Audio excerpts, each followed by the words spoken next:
For me, I will say I'm lucky because I love what I do. So finally, like at the age of 62, 3 weeks ago, I had this aha moment when I'm thinking, oh my goodness, like this is where it came from. I'm always looking for the most natural thing because that's what the body's going to recognize. Something landed on my head and basically clawed me.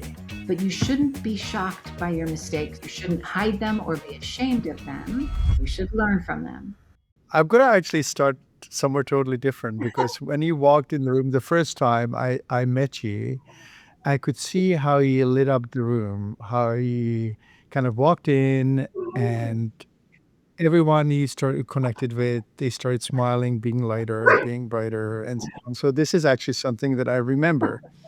And since then, we've been doing so much work together and just kind of collaborating and trying to make a difference. And I feel really privileged to actually know you and kind of feeling like we are aligned in some way and we're similar. Yeah. And so before we start in the official, unofficial way, Yeah. instead of me introducing Dr. Barbara Royal, the accomplished veterinarian who's got a whole bunch of accolades and very long line of titles, how would you introduce yourself to the community? Most people know you, some of those don't know you. So who are you, Dr. Barbara Royal? You know what? I would really just say I'm just another person on the planet, right? I'm here and we are connected. I strongly believe sort of when you're in front of somebody or you're with somebody, you're equals, you're doing this together at that moment, your energy is mixed and who you are, you're sort of part of everything. So I don't know how to describe myself because I really feel when I walk into a room, I just want to belong. I just want to be part of it. And I want to feel like I'm going to help in some way, but sometimes that means sitting back and letting it be. And sometimes that means, getting my shovel and helping, you know what I mean?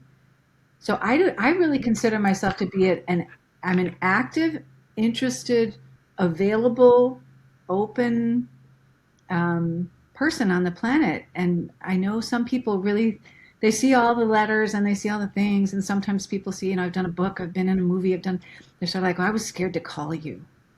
I'm like, why would you be scared to call me? I love it when people contact me. I love to talk to people. I love being involved. And so my staff too, when people get hired, they're like, oh, I'm so scared. I'm working for Dr. Royal. I'm like, and then they're like, wow, you're just like a marshmallow.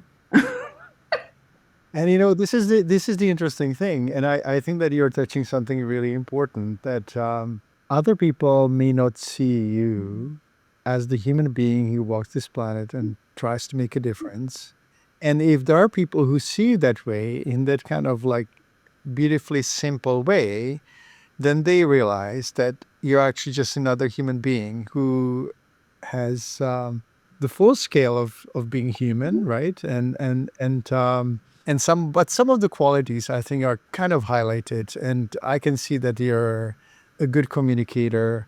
You get to do a lot of different things, and this is something that I've been really interested in. Meaning, how do you get everything? I know that you have a veterinary practice. You have also a veterinary school, holistic veterinary school in Australia.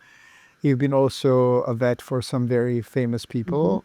And you don't give me the sense of being hectic, even though I know you're busy. So what is in front of us? What do we see? What we do not see? And how do you manage actually to juggle so many things at the same time? I think one of the other things that maybe a lot of people would consider it maybe a bad thing about me, and some people consider it a good thing about me, is I think it's sort of a superpower that whatever's in front of me at the moment, I'm 100% in. And so I think that's something that I try to teach to my veterinary students and to people, that anyone can do this, but it does have its downsides. It has its downsides where I am in an exam room and there's an animal in front of me, and that's the only thing that matters to me right then. And I may have some kind of a deadline. As you know, we've talked about things like this. I've got a deadline, I've got a thing, I've got to call somebody, and I've got a plumbing problem at home or whatever. I've forgotten it. I haven't thought about it at all. I am 100% Mhm. in the room and I'm paying attention to the way that animal moves, what it's doing, and what I'm involved in. And so someone can knock, I have half doors at my clinic for this reason, actually. I'm like, I need a half door so that they can just open it quietly here and be like, Dr. Royal, it's been 3 weeks and you haven't left the room. Um, so they can come in and try to get me out. And I'm always so surprised. I'm like, oh, there's like a time frame involved. But the fact is, when people talk to me, I don't want anyone to feel like I'm about to step out the door. It's that feeling we all get now when everyone's on the internet and everyone's like looking at their phone or Yes, checking their watch while they're yes, talking to you. Like, oh, do you have yes, someplace else to be? Is there something more important than me? yes. I can't Yeah. I can't do it. I actually can't do it. So whatever that means.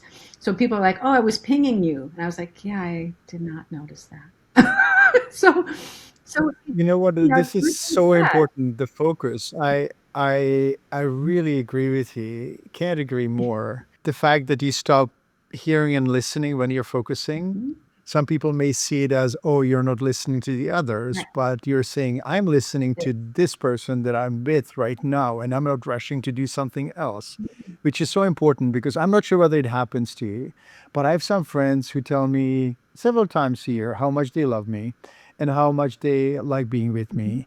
And then when I call them, it feels like they're running off to someone somewhere else. And it can happen once or twice, but if it happens every single time, then you wonder, right? And clients actually deserve, and this is why people love you so much. I think that you really make them feel like they're the center point of your universe at that moment. Yeah, and it's And that's and it's enough. true. Right? It's true. That's the thing. I think Yeah. you can tell when someone's putting it on or when you just really have honed that aspect of Mhm. yourself because we all have it. Everyone has it because we are animals on the Mhm. planet and animals on the planet at some point in their existence you better focus or you're not going to get it. And so it's sort of a Yeah. life and death Right. thing.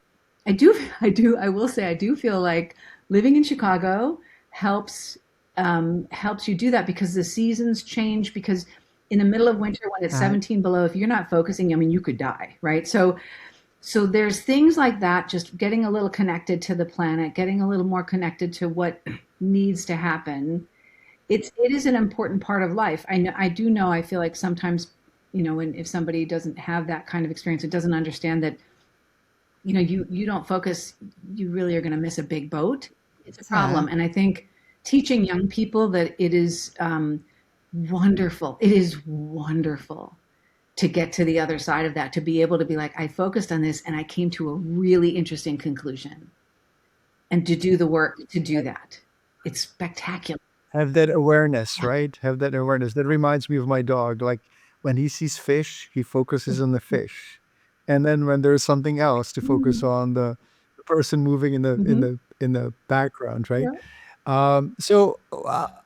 What is the kind of like one or two sentence advice for people who have kind of missed that part of life? Maybe they were not aware of what's going on, Mhm. but now they do when they're listening to you. What is the advice? What is the simple help or point that they should focus on to actually be able to go by that rule of paying attention to what is in front of them or person that or dog that is in front of them. I think there's sort of two things. Um, for me, I would say take some of the time that you take looking down at your phone to look up. And if you just say, okay, I'm going to take a shower and not turn something on while I'm in the shower. Like people, there's no downtime for us. And so you're going to go on a run. This time, don't take your headphones. Just run and enjoy the Mhm, birds and the bees. mhm, I'll tell you the thing I mhm, saw mhm. um, yesterday as it relates to this. Was yesterday or the day before? I was at the beach. I swim every morning, and that's the thing I do for me. And I literally cannot bring anything with me because I don't have any waterproof things. Like I don't have headphones that are waterproof. I just don't buy them. I'm not going to do that. So when I swim, I am 100% there, which I love because then it's like, okay, the water is now the thing I'm focusing on. And I consider planet Earth to sort of be my largest patient. And I'm always thinking about how's planet Earth doing? what's happening?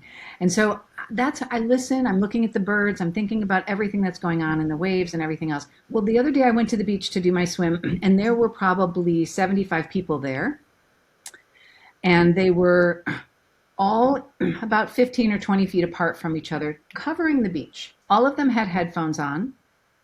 All of them had a blank I know, I know. zombie-like expression, and they were shuffling and listening to whatever somebody was telling them to do to in order to really enjoy nature.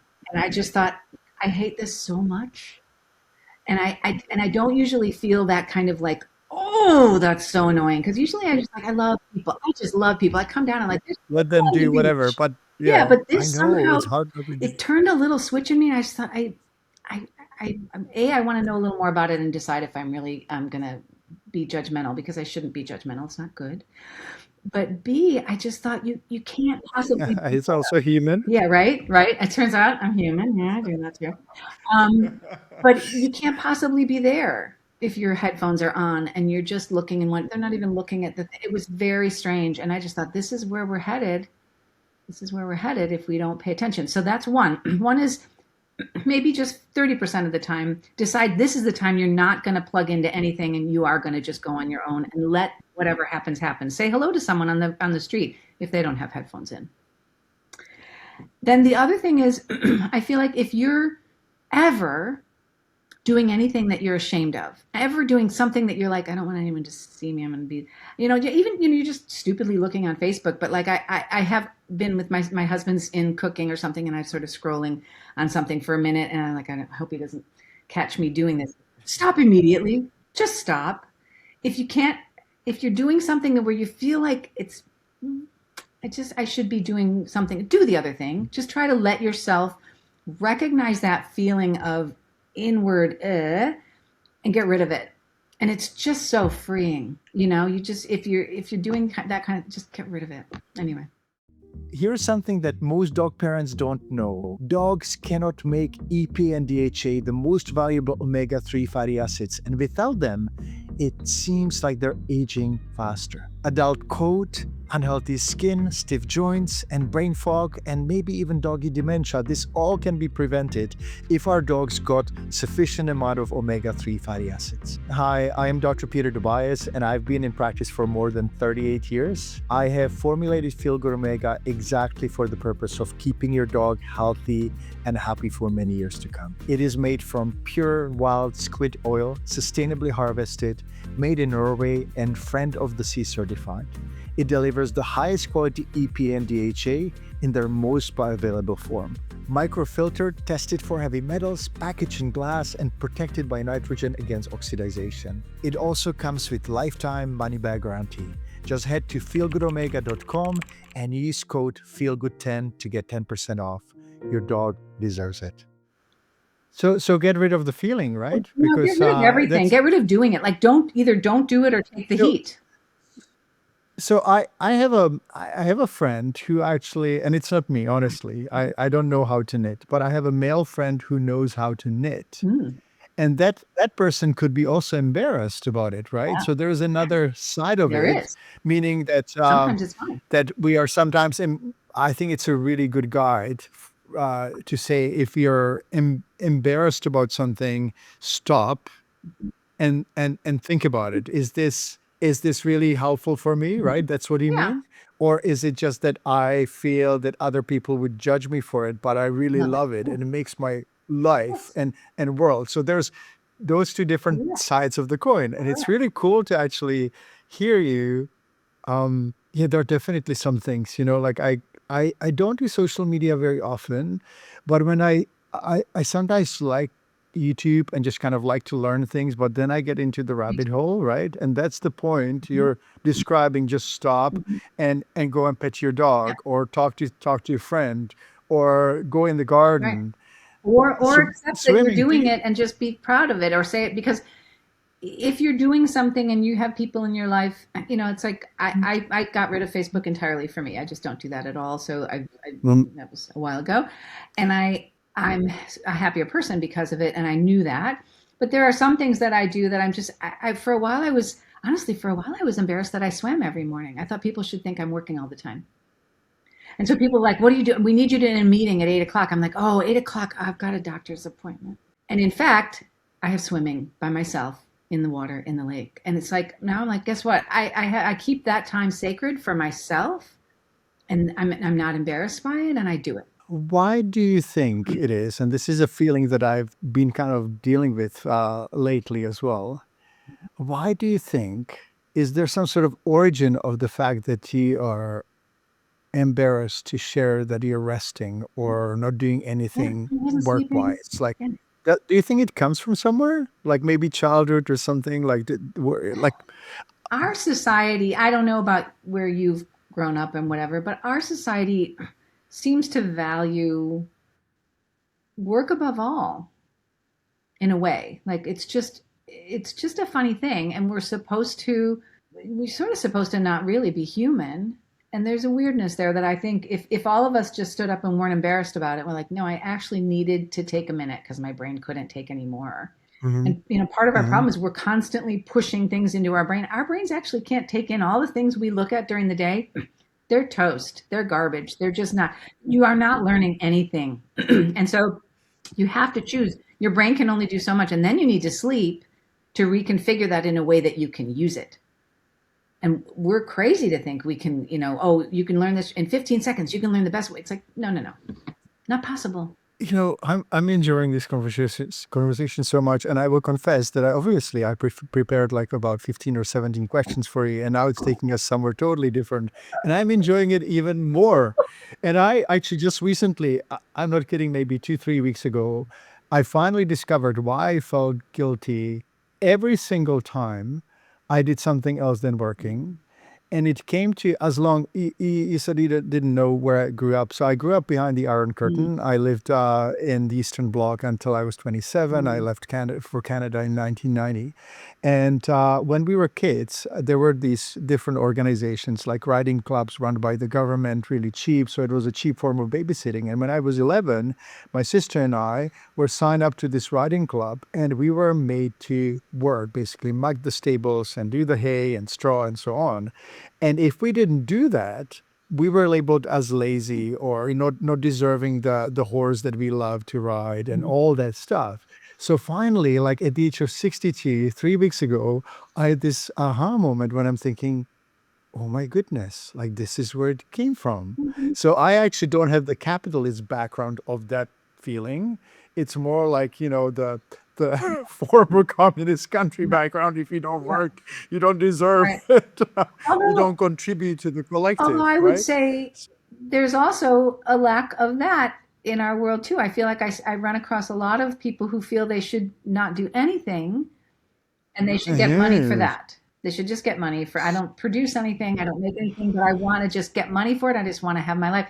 So there's that problem. I don't think there's a real true understanding of the beauty of work, which actually gives our soul and our lives meaning. To have work, completion, Mhm. satisfaction of a job well done is Yeah. an Yeah. incredible tool in order to keep your self-worth healthy and to not make you feel Uh-huh. like you're struggling and trying to do stuff all the time, because you've done the thing. You can come home, you can have ice cream, you can do whatever you want.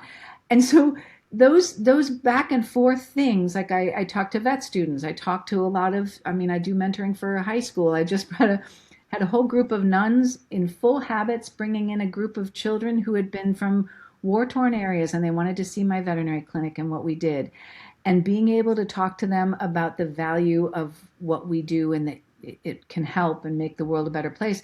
Their eyes just lit up like, I could do that. I could be part of that. And these are children who have every reason to feel that there's no hope.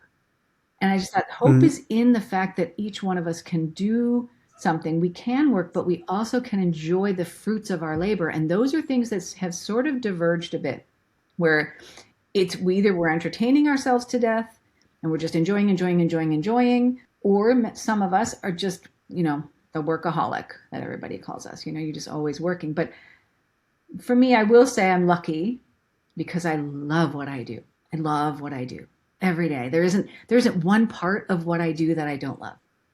And so, is it really work? I know. Well, how about accounting and different things, taxes? There must be Okay. something. One part of Yeah, I guess that's totally true. No, there's definitely all of that. I hate couldn't couldn't dislike it more. Although I will say there is some satisfaction for getting through a spreadsheet and understanding what's Yeah, going on and what we've got going. absolutely. I get it done, right? Finally, it's Yeah, and if over. you get good help, it Um, can be actually sort of fun. So I just get people that yeah, are and good I with it. think that it's about also not trying to do everything and finding the right people. And when the right people are not there, then not really spending time trying to fix them, but just kind of like finding the Mhm, the pod. You love swimming. I love swimming so much, and my dog is like that mhm. too. Whenever I get a chance to swim every day, I Yeah, do. And I can't really stop thinking about the possibility, and this is my crazy idea, and I will disclose it, that maybe there are remnants of other life forms in our cell memory, in our mhm, atoms and molecules. And the animal that you remind me of is really of dolphin, mhm. because you like to help and have fun and play and swim, and you're at home in water.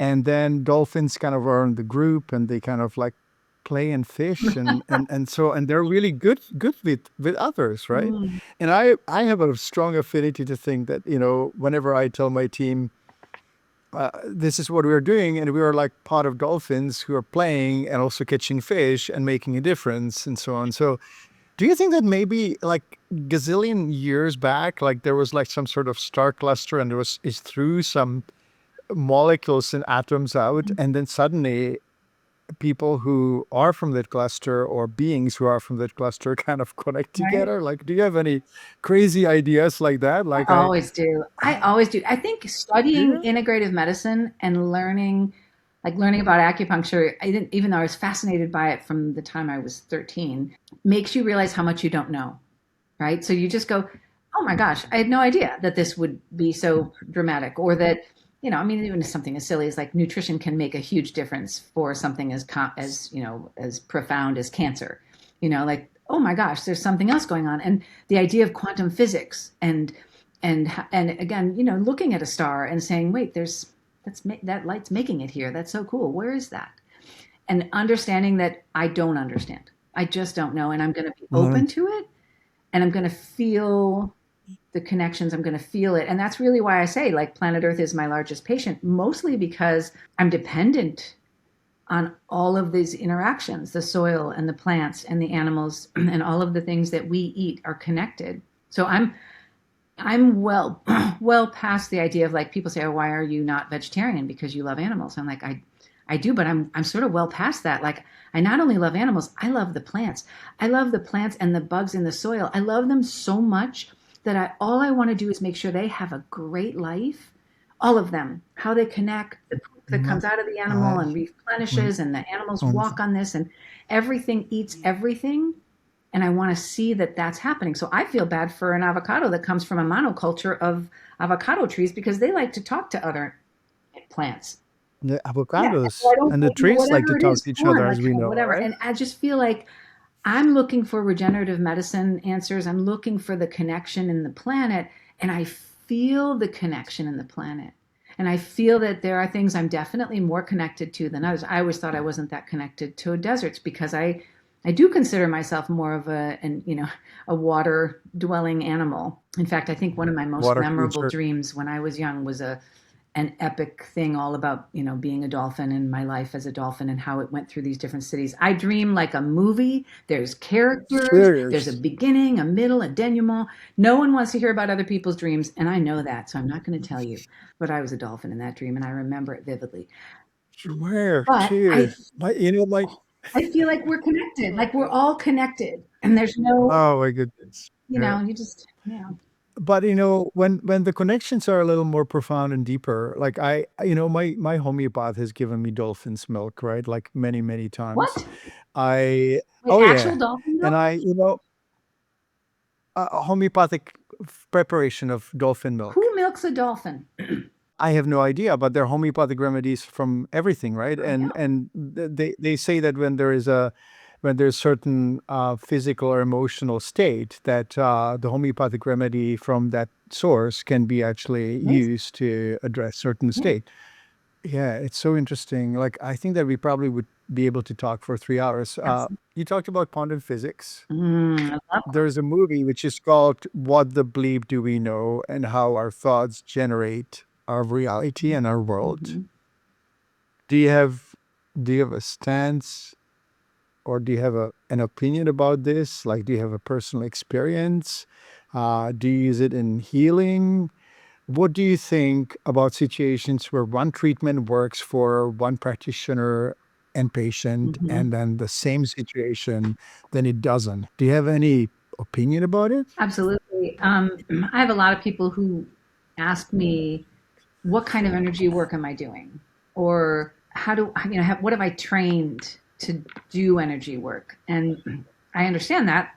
And I know a couple of amazing like Reiki practitioners and things like that who it's a little bit more on the out there idea and how you connect with someone in terms of their energy matters. But the way that I approach every situation and what I teach is that you are evaluating not just the animal, but you're evaluating the energy in the room. And you have to think about it that way. And there's just no way around it. So timing matters. Your movement, your breath matters. Even where you look matters. And it does shape the reality of what happens in that exam room. So Mhm. people go crazy with me because this is a dumb example, but it's just sort of tells it. It's very practical, right? We have towels and I don't do any exams on tables, right? So all the exams, if it's a small animal, they're going to do it in my lap. And if it's a larger animal, I'm going to do it on the floor. We have a mat and I can get on the floor. So even like fractious cats, I can usually do pretty well because I sort of just get them in my lap and then I can feel them when they're jerking or freaking out.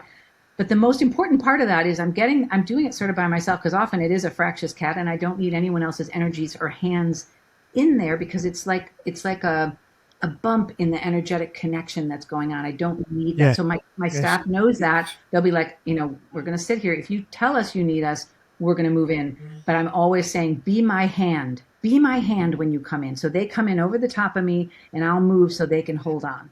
So they're my hand is here and then their hand literally comes on top of my hand and then I just slide out and then we've exchanged energy in a way that it's different. And the cat, you can tell the cat can feel the difference because they're on my lap.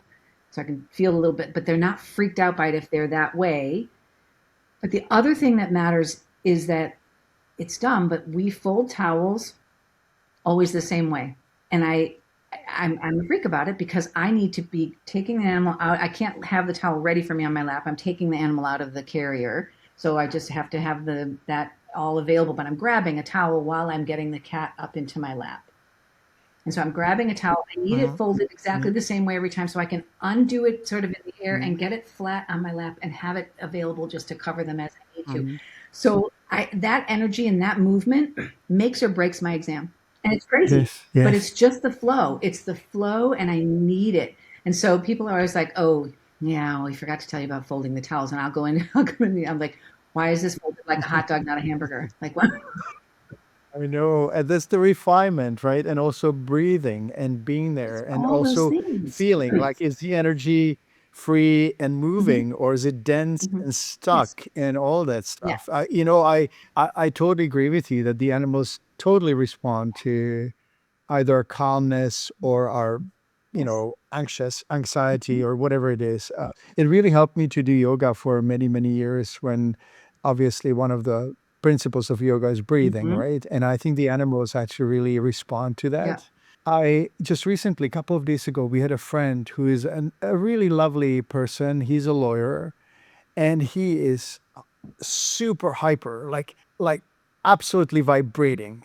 And so he walked in our living room, and we had a chat, and then he left, and I felt like I needed to kind of take a breath and just ground. Like, but if you have that in your room, if you have, let's say, a client who's anxious and worried and fearful, and or really, I don't know, whatever people Hmm. are, is there another advice for our dog Yeah. parents, pet parents, people who are listening? Hmm. How can you actually neutralize that energy that is not pleasant? Yeah. I really am a captain in my room. So I'm a sailor and a swimmer. And I learned my breathing from swimming.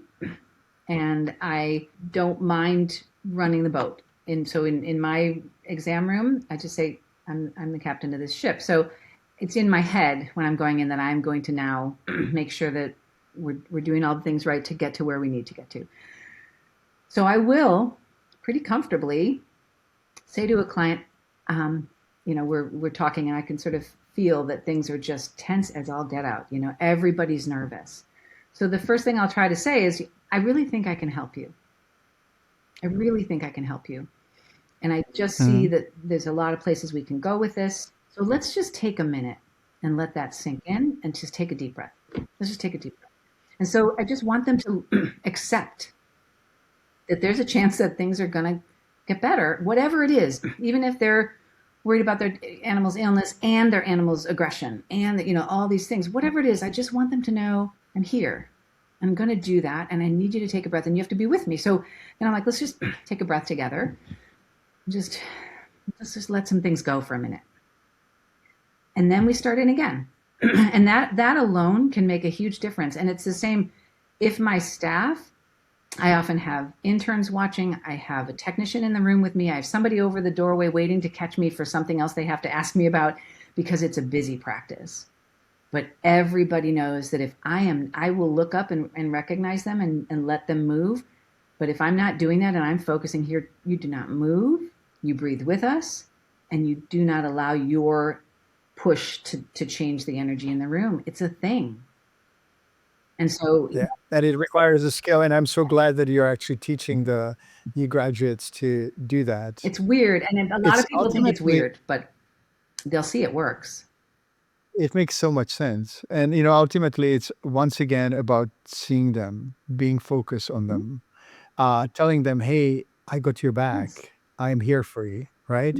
And ultimately, I think that people want to know that they're important Yeah. too, and that their pet is important Yeah, too. and at the And same so that's time, really cool. I can also, what's nice about it is I do have the half doors and things like that. So I can be like, I'm just going to make this like we're having coffee and there's things going on and your animal's going to relax because I'm relaxed. Because I'll be like, all right, tell me what you need. Okay, yes, get the x-ray and then come back and tell me how that's going. And then I talk to the technician. I'm like, make sure to type that in this way and we'll give this prescription. And then I talk to the owner. I say, tell me about your weekend.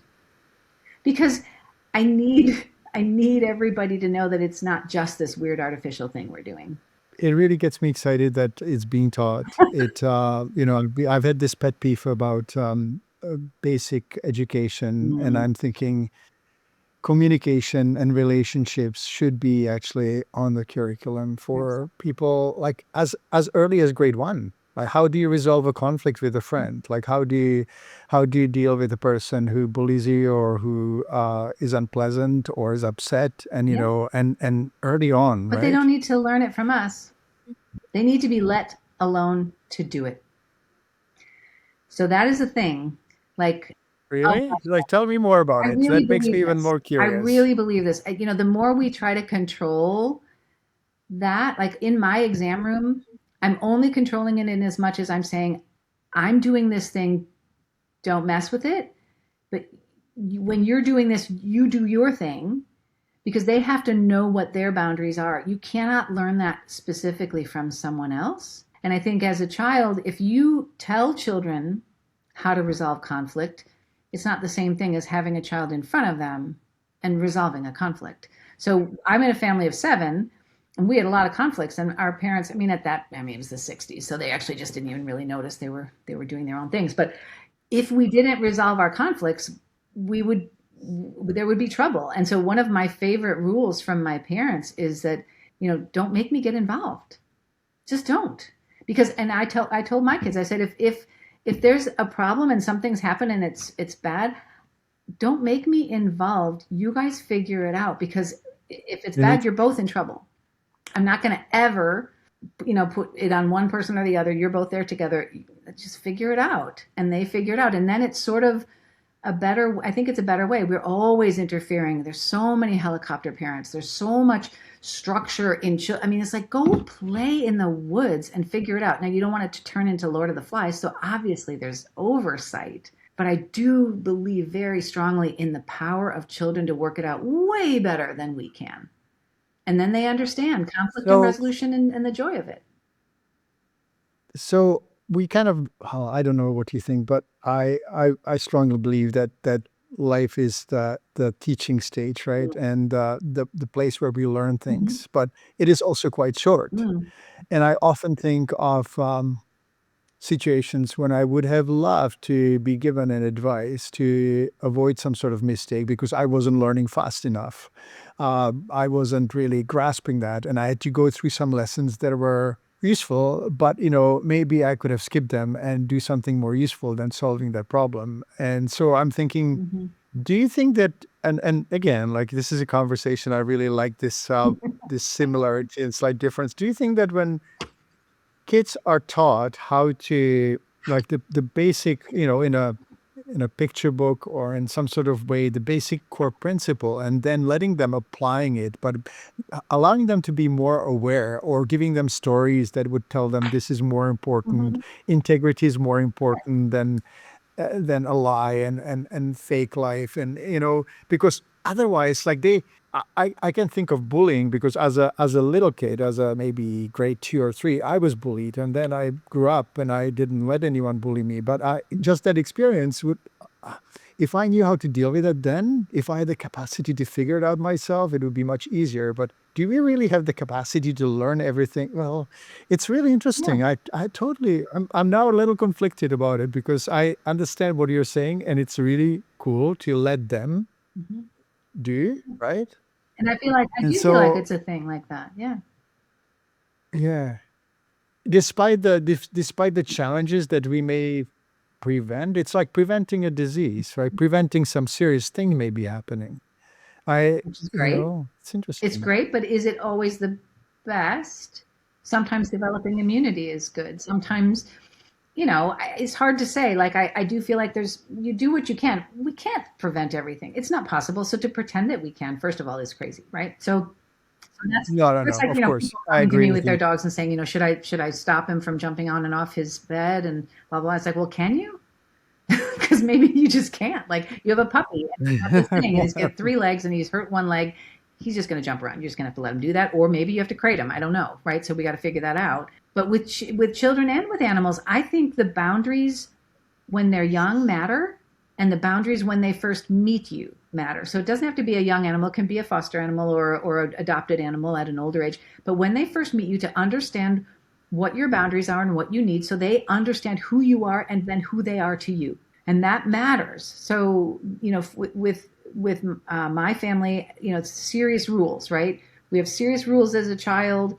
My husband's family was that way. They had very serious rules, but those children are all so well behaved, and they do the thing, right? So it was the same. I had a dog, one of my first, my real heart dog, Tundra, and I got her because I was going to pick up an owl at the shelter because we lived on a nature center, and so I was picking up an owl to release it because they had finished the healing of the bone.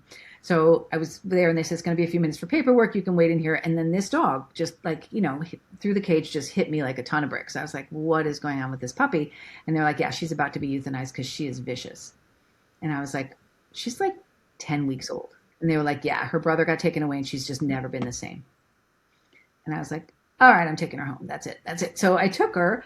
But my problem was I felt so bad for her, and I wanted to make her life so good, and I wanted to not have her have any problems, that I wanted to train. I was like, I'm not going to put her in a crate, and I told my husband, we're not going to crate her. We're going to let her just be, and she can just enjoy life and everything else. And he was like, we're not doing that. I was like, no, no, no, we're really going to do that. That's what we're going to do. And he was like, okay. About 10 days in, he's like, do you want to try it my way now? Because it was wrong. She was psychotic. She was terrified. She didn't understand that she wasn't in charge. She was pooping and she had things, and it was a disaster. And so we just started over with her, and we gave her really good boundaries, and she was like the best friggin' completely calm, changed her life. But I was just, I wasn't paying attention to the fact that everybody needs to know who they are and who you are to them, and what the boundaries are. And that's children, that's adults. It just helps for them to know, like, you can get into my heart this way, but you can't hurt me that way. And Hmm. these are Hmm. things. This is who I am. Beautiful. Moving on to prevention, disease prevention, let's say you're walking in the park and you're seeing something Mhm. happening, or you're seeing a dog that probably will get affected by whatever is going on in a year or two, or you have clients who have a puppy and you hope to prevent, let's say, or reduce the risk of cancer. How do you deal with that in light what we just Mm. discussed? Because I just would like to get clarity Yeah, because I understand the principle of let them, no, and at the same time, you know, what do you do when you see situations like that, or how do you prevent disease? Like yeah, obviously you teach, and you teach the students, so you're already doing so much, uh-huh, like indirectly, to help yeah. to make a difference, right? Yeah. So is that a different kind of situation, or how do It's you see not. those I two? don't think it's that different. I think you're right though, because look at what I do all day long. I mean, I tell people recognize that you don't have control, and then I control everything. But that's the beauty of it, right? Like some people would say, like, I'm not controlling it all. I'm just letting everyone do whatever. And you're just No, so like grown don't move up. in my I'm gonna. exam room. Don't do that. Like you're right. So I'm controlling things, and and I can't help Yeah, myself. I can't help myself. For a long time, my family would not. They were yeah. like, we hate going on vacation with you because you talk. We can be wherever we are in the world, and I'm like, oh, that dog's got a left rear lameness, and they don't realize that there's like mom, can you just be with us? And I'm good at I now I'm really good at it because again the same thing. Like, but the problem was the animal was like right in my view. But if you try to control everything, you will lose, and you do have to let go. You have to just say, okay, I will do what I can here, and I'm not going to try to push all of my opinions, but you have sort of this Exactly. limited time frame. Like I have a limited Yes. time frame with somebody. I've got an Yes. hour in an exam room, and I just want to give them everything. Like if you want your dog to live forever, okay, so Yes. do this, and do this, and do this. And I can't do that. It's not fair. And again, it's the same idea. You can only take in so many things in your brain in a day. So you have to do it as meals. A meal of this. So there's a big. It's almost like a mindful process or Mm, serious mindfulness when it comes to how much do I share? How much do I let people do their own thing? How much do I let my dog do his own thing and mhm, make decisions and so on? And then whenever there's like a window or a little open space of opportunity, just kind of throw it in, whether it's through the students mhm. or whether it's in the practice and in the exam room. But so we are kind of ending up somewhere in the middle where it's a very simple yet rather complex blend of intuition and almost like experience that you put in to be the way as helpful as you are. Yeah, and it's not, I'm Does it not, make I actually, I'd say I don't think I'm very good at it. I don't think I'm as good at that interaction with people. I think I'm good with people. I can communicate. I can teach. People come to hear a lecture, they'll get what they want, right? I do feel like I'm pretty good at that because I grew up as an artist and I never could decide between art and science, right? So that was always my thing. The rest of my six brothers and sisters are all mostly like artists, and I sort of went heavy into science. So I can do that, but when I'm in an exam room with somebody, it is hard for me sometimes to pull back. And so I do feel like sometimes I overwhelm people with what I want them to do because I get so invested in the animal. I'm like, but we could do these four things and it would make all the difference. And they're not understanding two of them. So I'm like, now I'm gonna make you understand it. And I have to pull myself back. And actually, that's one of my teachings from my staff members, is to say sometimes you need to go, Dr. Royal, you need to do a thing, and then I'll know, like, okay, I'm pushing too hard. so your staff does Oh, they do a lot. I have so many little things because I am always, like I'm so into it that they Mm, need to be able to but that's help your me. talent, right? Like Mhm. that's what I really like about you.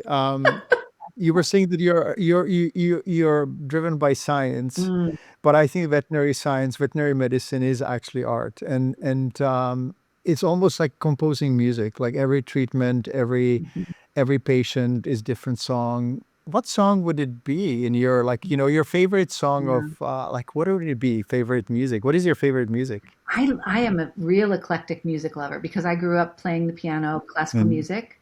So I have a lot of that in mm, my head, and I expect that with all of my family. We had two pianos in the house, and there was always, Beethoven or, Rachmaninoff or something going on, and someone was mm, playing something. My sisters are concert pianists, right? So, they do that, and and my brothers learned it.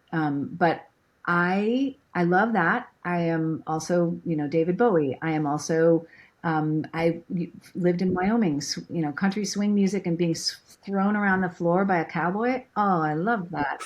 And so there's so many things, but I agree with you about the harmony of music being a lot like what we deal with in medicine, because that's what you're looking for. You're looking for everything to start to fall into sync and to be harmonious. And maybe it's different notes and maybe there's different beats, but it all forms this piece.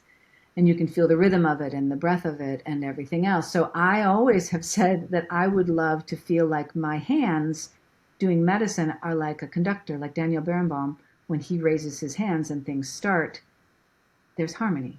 There's something. There's a thing. It's going to go there and it's going to be this beautiful piece. And I want that and for my disease animals. is like the hooligans coming to the concert and banging the Right? pots, right? Exactly. It's like, and maybe it adds something sometimes and you have to let it go. And Yeah, sometimes yeah, it's a little bit yeah. of a dance. And I love the dance. I love that dance. Mm. Do you love I dancing? do. I do. I dance a lot of the time. I dance when I cook. Right. My neighbors joke because they can see me through the kitchen window and they see me with like a spatula in my hand and a pot over here and I've got a knife and they're like, she's dancing with a knife. Not good. Not good. So when you're cooking, I should probably not be coming to your It's kitchen, probably or not a good. should Although I? all of us in my family, my son, my daughter, and my husband and I, we do that. We are sort of we usually play a lot of music. We have a lot of music going on, Nice, so we do nice. have that kind of movement around each other. I, we'll have to swap our playlists. I would love to know what your music Yeah. is. I got I'm basically Spotify things that I'm immature because when I got my listening age last year, it was 23. So I wasn't sure whether I was supposed to be happy about it or not. But then I thought it's what it is. But I do like listening to a lot of 80s, obviously, because we grew up like we were young. Yeah, I was a teenager plus, plus a teenager That's plus in really the 80s. funny. So and Gen Zers actually seem to like the 80s now Hmm. again. Like they just my nephews and nieces, they just love Yep. that. Well, Um, we have a few things. I have a few questions here that we can go through, and then I do have these conversation cards that are kind of like I've done them with other people, and they're just kind of like we already have had a very candid conversation together. So it's but we can, if you want to, you can actually say, yeah, I don't want to answer this, or I do want to answer that, and we can cut it out. But I would like to ask you a few more questions about your wild health hmm. and stuff. Yeah. Can I? Yeah. By the way, I'm really enjoying this. It's so different and so fun. And I kind of had a hunch that it's going to be different Yeah. and fun. So thank You're you. welcome. Me too. Yeah. I've been really looking forward to this. But I know whenever we've Yeah. talked, it's been spectacular. Yeah, yeah, yeah. No, that's how I feel. Yeah. And we must come from the dolphin I cluster, think we actually. do. I do feel like there are people that just make my orbit shine. That's Yeah, all I can yeah, say. So yeah. yeah. And it's easy. And on top of that, it's easy. And it almost feels like you've known each other from I before. know. That's the weird thing And with yeah, us. yeah, yeah, I was like, wait, yeah. we are friends, Yeah. right? Already? Because it was like our fourth sentence. And yeah.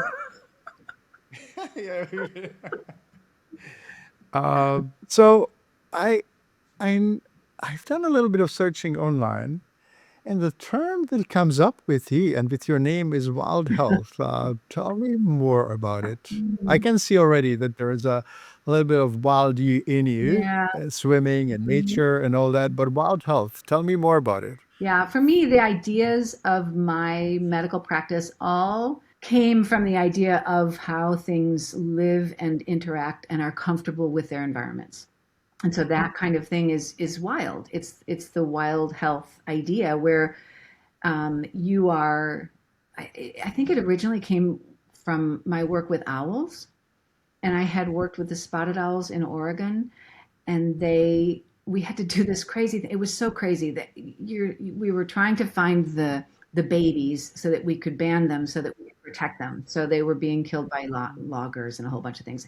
And the way that Mm, we had to mm, do it at the time, which was, in the 90s, um, was we would hoot up an owl, hoot up a male owl, which is basically you do their hoot, and then they're like, "Why is there an interloper here?" And then they come in really close to see who you are. And then you change yes. from being the hooter to being that I'm going to provide you with dinner. Would you like dinner? And they were like, I have a nest, because it's the time of year when they're nesting, right? So they're like, oh, wait, you're not an interloper. You have food. Because then the way we do that is by making little mouse noises. So you go like that, and you make a little mouse noise, and then they're like, oh, now I'm looking for food. And so they look down and they see, and we had to bring mice, which was sad, but we would bring these mice, and I would hold one on my gloved arm. So I would be holding a mouse out to them, basically, like, would be sitting on my hand like this, and I'm holding it up, and there's a little mouse moving around on here. Weirdly, luckily with a leather glove, the male would come down and land on your hand. A wild owl. Come down, land there, take the mouse, and then go flying through the forest. And then you have to chase after them through the woods pell mell. You're just running like a maniac, following the silhouette of this twilight evening and finding the owl where he lands. And you're hoping he's nearby, because they usually are. And then you find they land on a tree, and then you can see the little babies sitting on the tree waiting for the mouse, right? And then we would take a pole and shimmy it up there with a little wraparound thing. We'd put it over the top of the baby and cinch it a little bit, and then bring them down, band them, and then put them back in there and put them back up on the branch. And they would the whole time just be like, okay.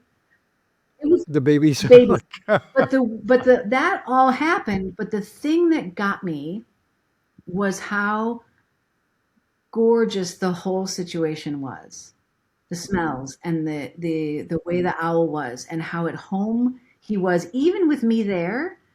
He was in his world. He landed on my hand, and this particular one, and stopped for a minute and just turned and looked eye to eye to me. And it was those rows and rows of feathers around their eyes and all that. It was just like bringing you in like a black hole. But the connection was so, he was just like, and you and I are connected like this too, was what he was sort of, it was that saying for a second. And then it was like he was so intricately involved, every part of him, in the trees and the soil and the plants and the other animals, and his understanding of what was going on was so profoundly communicated to me. And he was gorgeous, clearly super healthy. And I thought, that is wow. wild health. So that was the start of it for me. And I worked in zoos, I've worked with other wildlife, and I see it now everywhere, everywhere, everywhere. That is Everything. wild health. And so when I talk to a client and I see their dog sort of coming in, and their hair coat's not great, and they're a little overweight, and they're 8 years old, I'm like, you know what? I want your dog next year to walk in here with that wild health feeling like they own the world, and they're going to live forever until they're done. And that's what I want, because that's what happens in the Yeah. wild. They live well until Yeah. they're done, mostly. It goes like this, and then it goes steeply down, as opposed to having this. Mhm, mhm. And it's Um, it's you know, possible.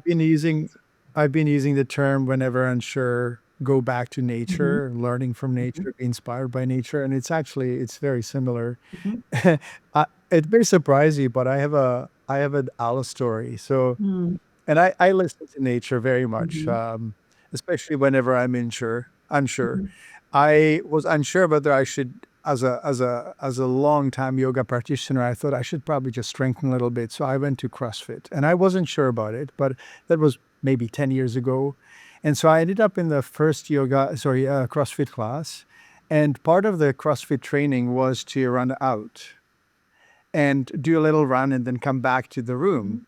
And as I am running, basically, suddenly I feel this something landed on my head and basically clawed me.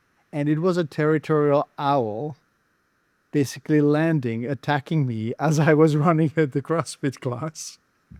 So we went in. I was bleeding because I don't have Yeah. hair, and it was quite something. And Wow. then I was thinking, wow, this is kind of bizarre. And so we did the next circuit because I was thinking it's not going to happen again. It happened for the second time. So the message that I took was CrossFit is not good for you. That's I do really strength. funny. Or that there's an owl out there that thinks you're an owl, Yeah, maybe I look like, when you have an iPhone app or photo app and it tells you that you look like your dog, like when right? it sorts Right. something and Well, it tells you evidently like, is this you? you look like an owl. That's wild. I don't know. Yeah, Yeah. it is But I wild. do feel like So, everybody has the capacity to have that kind of wild health. And I think mm, I we like that take that term. off, like we're going to derail that with a lot of the things that we do.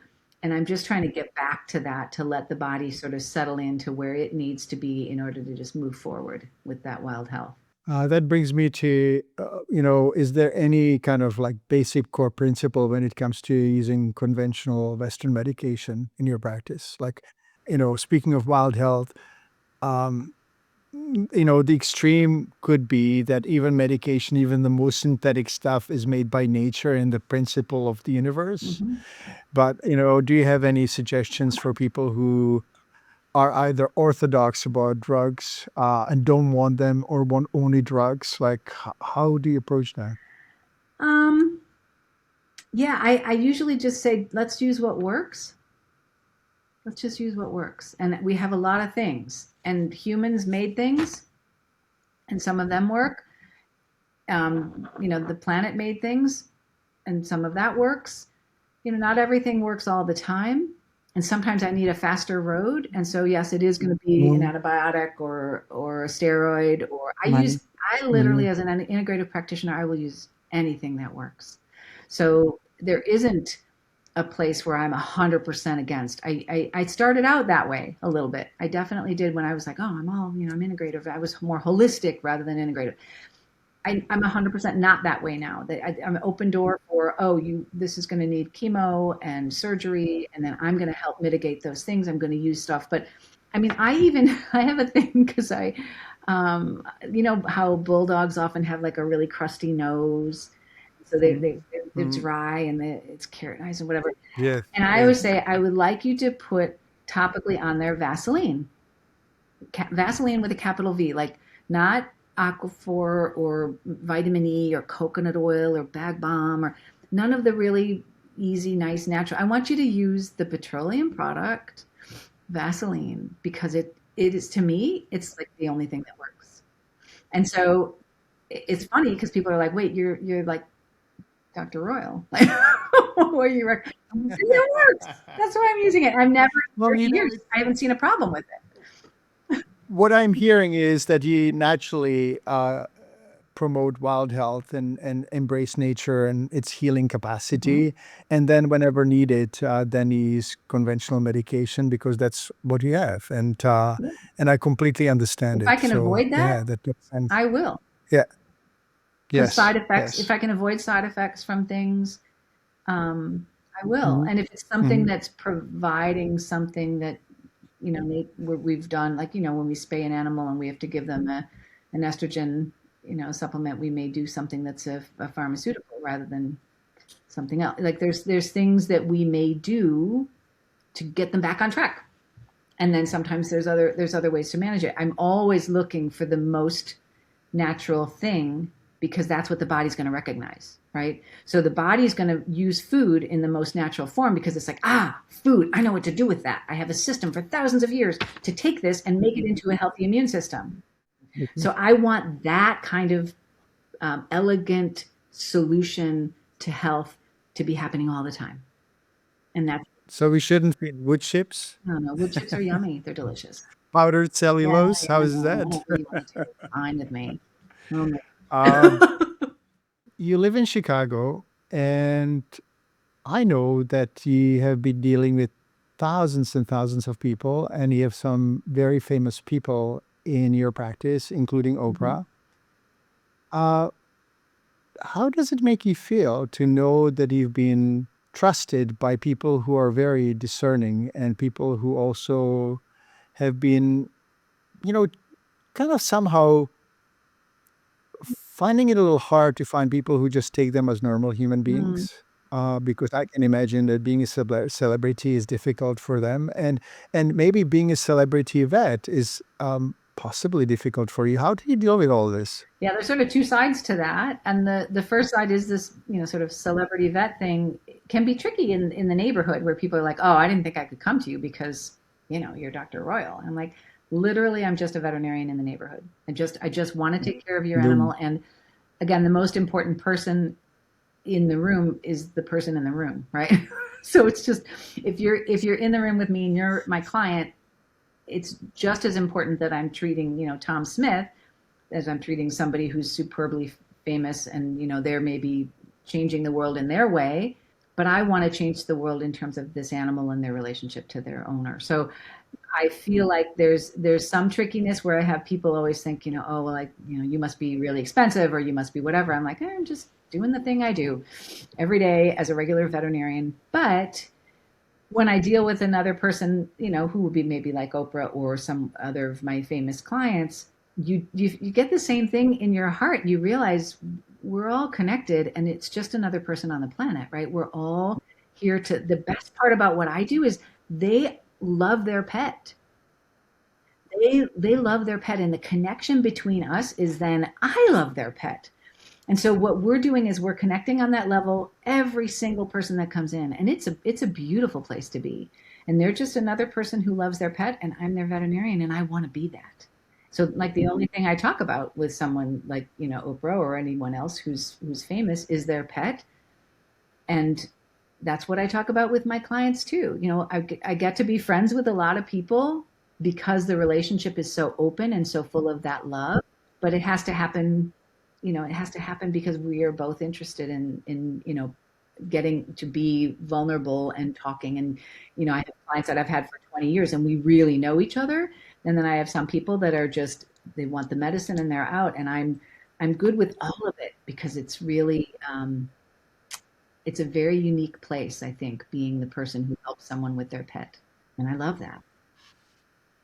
You know, this makes me think about the fact that people who have been so famous, actually, celebrity kind of scares me because I think that people lose privacy, right? And the animals are actually the only, often not only, but it's really easy to know that they're the honest ones, right? They don't know, they don't need anything from me.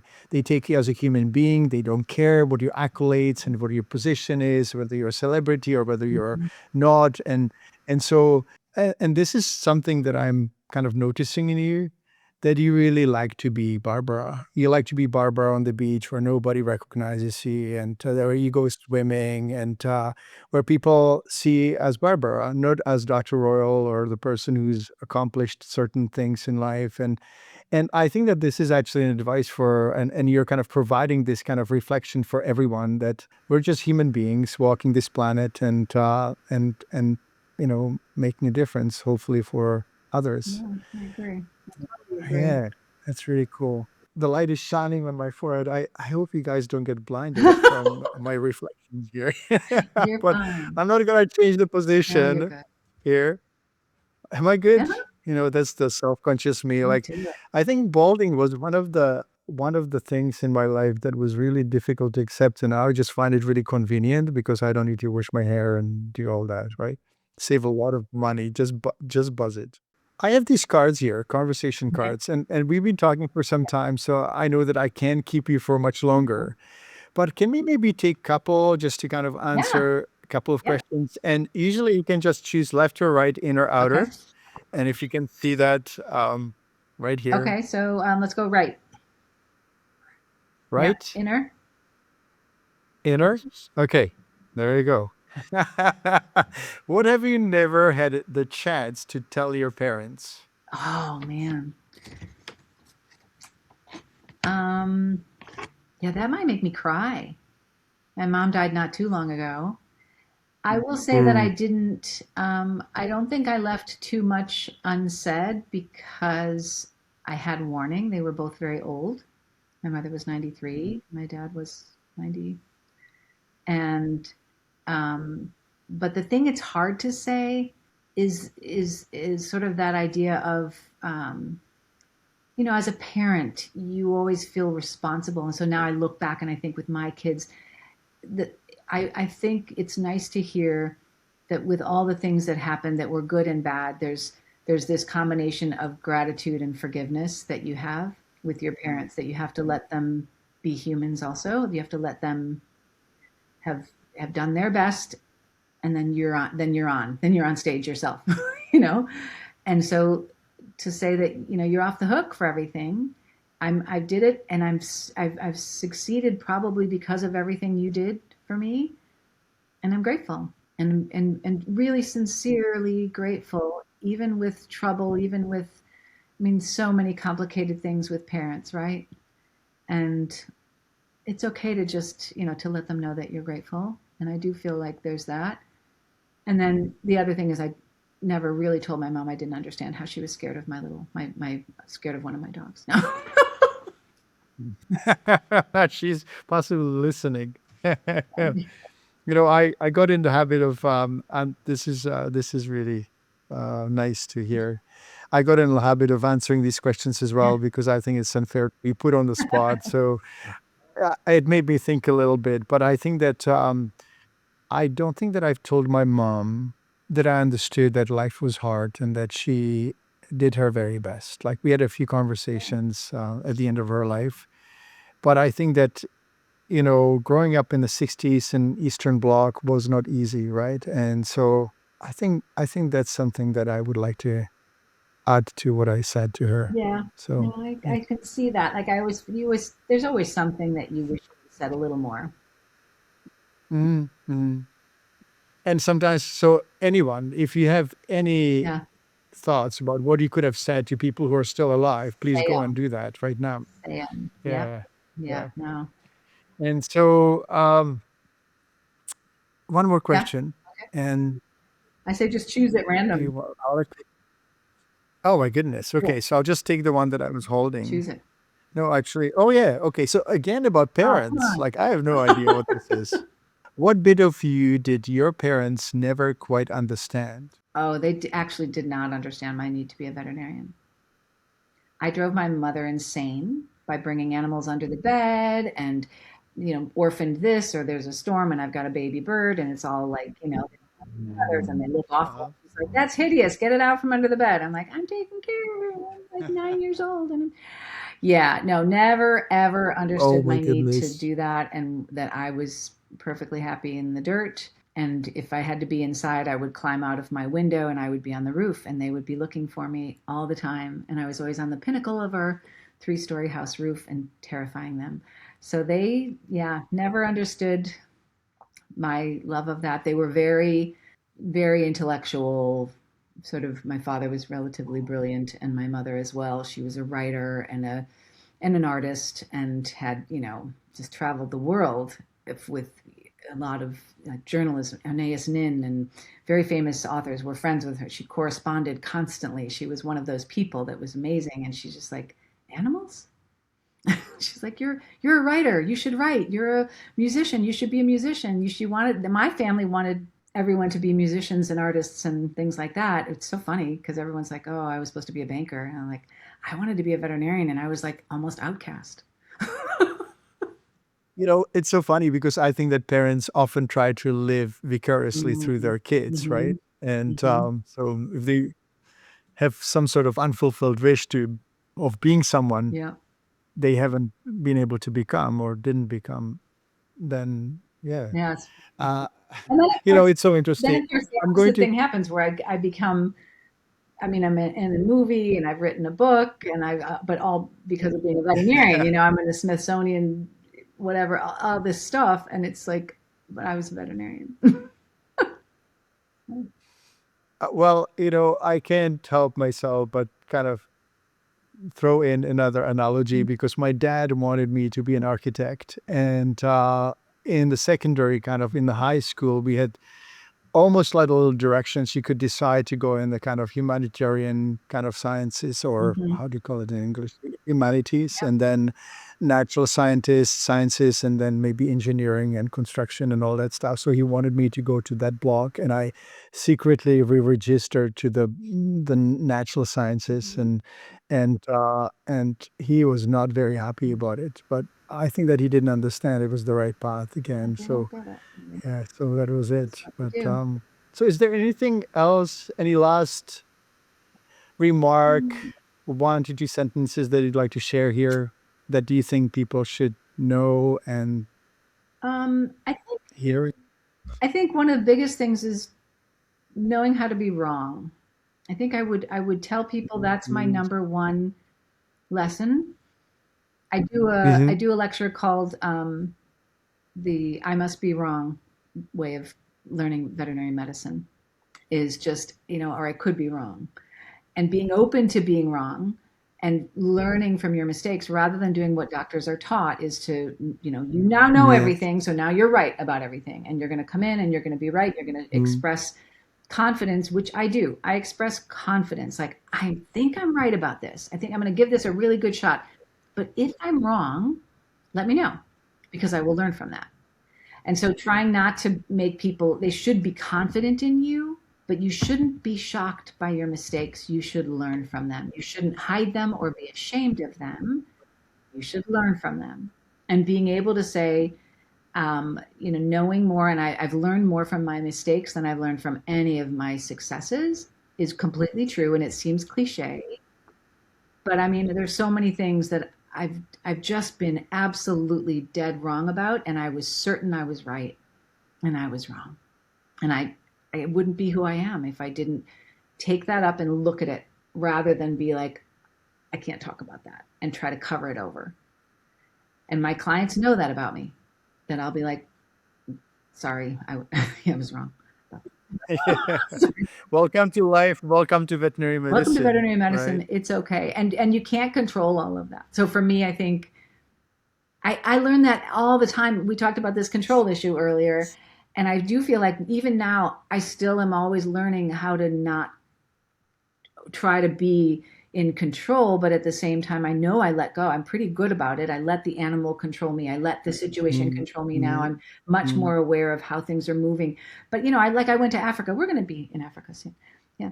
I went to Are you gonna Africa. be? Yeah, I went to Africa, and our guide was so incredibly competent and wonderful, but we had just gotten there and I was still in my Chicago mind, right? So my Chicago mind was like, I'm controlling the situation. We're going to be in a place and blah, blah, blah. And I've got all these people and I've got to figure it out. And he was driving us, and he knew that my number one goal. He asked us right at the beginning what was our main thing we really wanted to see there, and I wanted to see giraffes running. That was the thing I wanted to see. I'd never been to Africa. I wanted to see them running, just pell mell, because I just thought I've never seen that. And everybody had their own thing in my family. So we're driving along. We've been driving 6 hours in the middle of nowhere. I don't even know how he knew where we were going. We were in Botswana, and we get a flat tire, and I'm like, the sun's going down. We have a flat tire. Like, what is going, and all of those things are going in my head, and I'm in the front seat with him, and I look over, and he sees it. He can see it. I know he's doing that thing. Like, he's doing what I do in the exam room. He's 100% locked onto what I'm doing. He's like, you are freaking out. But he said nothing. He said nothing, and I said nothing. And all he did was he just looks at me. And he took a deep breath and let it out. And I was like, okay. And I didn't say anything. I was like, okay, I'm going to let this go for a minute. And he gets out of the car and he goes around back and they figure out the tire and everything. And he looks at me and he goes, Barbara, it's going to be okay. And then he goes on with what he's Nice. doing. And I'm thinking, oh my God, I can't believe this. Like, what can I do? Like, how can I? And I was like, can I get out of the vehicle? He said, you can't walk more than 10 steps away from the vehicle, but you can get out of the vehicle. I can see he knows everything. And I looked up and there's a full moon and a giraffe walks by the full moon, right? Like probably not more than 100 yards from us. And then about 8 of them go by. And then there's a big field to the right of us. And they ran pell mell across it in the twilight. It was the most beautiful thing I've ever seen. And I would have probably missed it if I hadn't stepped away from the vehicle and not said a word and didn't try to control anything and let it go. I didn't even know what I needed. Sometimes you just don't know. it's so nice to actually understand and know that sometimes the seemingly negative moments are actually the most useful and the most beautiful moments, or most beautiful times to generate beautiful Yeah, moments, actually. So, yeah. Barbara, where can people find you in real life, in a physical Mhm. form, and online, and anywhere else where they can I'm find you? usually at my clinic in just outside Chicago in Evanston, the Royal Treatment Veterinary Center. We have a website that I pay attention to periodically. So it's royaltreatmentveterinarycenter.com. I run a lot of what goes on at the College of Integrative Veterinary Therapies, and that's civtedu.us. And Mhm. then also I'm involved with the Animal Diet Formulator software program, which is animaldietformulator.com. So you can probably find me at any of those places, or just, hang around at the beach early in the morning and you'll see me swimming. I hope we'll one day swim together Yeah, in our favorite place. Let's make let's make sure. sure. Let's do Okay. it. Thank you so much for being here. It's been an absolute pleasure. I've enjoyed every second of Me too. it, and I hope to see you See you soon. soon. Bye Okay. bye. Little addition here. When we finished recording, I was introduced to Dr. Royal's dogs, and then I thought, I know that everyone else would like to meet them. So Well, let's let's see. see them. These are my girls.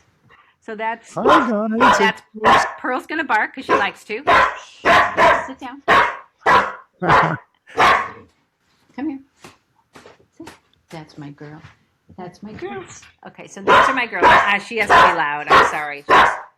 That's okay. Yeah, that's her. She has to tell me that I'm on the other side of the fence, and she doesn't like it because I had to fence them off so that they didn't try to play ball with me the whole time. So that's Pearl, and Yeah, then she's Juno is cute. my well-behaved Belgian Malinois, who is sort of a dreamboat. She's a dreamboat. Are you my dreamboat girl? Yes, she So she's like a. who are you more alike? One or the other? I'm probably more like Pearl. I don't know. I don't Okay. know. I don't know. But Juno and I sync. We really get each other.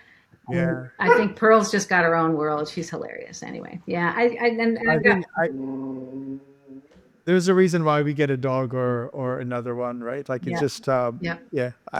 I suspect you're more like the combination of both, but Probably you true. may on the outside more like Pearl and on the inside more like the Malinois. Maybe. Yeah. Yeah. Yeah. Juno likes to fix everything. So yeah. So she's like, that's probably Okay. her. They're amazing. Yeah. Amazing. Thanks so much. Okay. Thanks for this little addition to the recording, and Oh, we'll yes. talk soon. Okay. Bye Okay. Take bye. care. Bye. Cheers.